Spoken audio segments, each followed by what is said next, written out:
Welcome to our 4th annual Made on YouTube. Ukiwa kwenye YouTube mwaka huu 2025, inaomba uzingatie vitu hivi.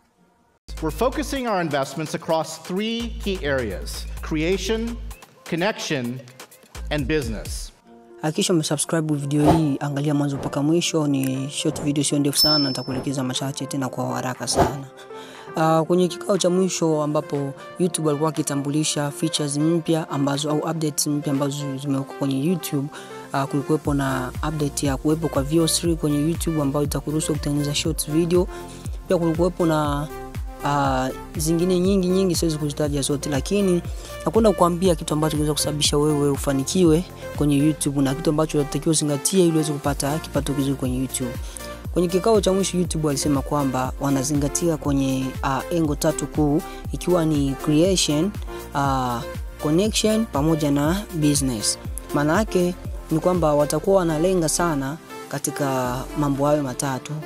Sasa kama unavyojua kwenye YouTube wanapenda watu ambao wapo creative, na maana wao wanatengeneza vitu vikiwa na muonekano mzuri na vinavutia.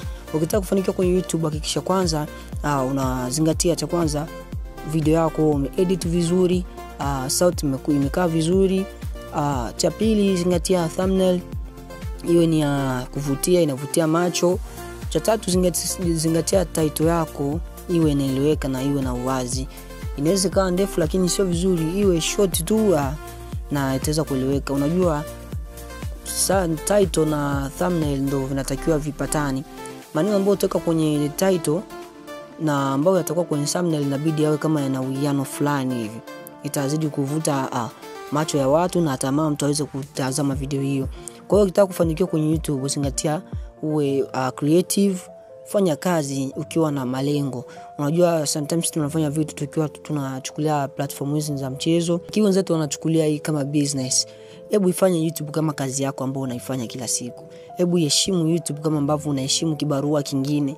Unaona, ukishafanya mambo haya lazima itakuwa rahisi wewe kutoboa, na anaweza kusema kwamba utaona YouTube ni rahisi zaidi ambavyo ulifikiria. Hata mimi mwanzo niliona YouTube ni ngumu, lakini mwishowe nimekuja kuona ni rahisi, na sasa hivi nafanya na channel zaidi ya 4 na simamia zingine.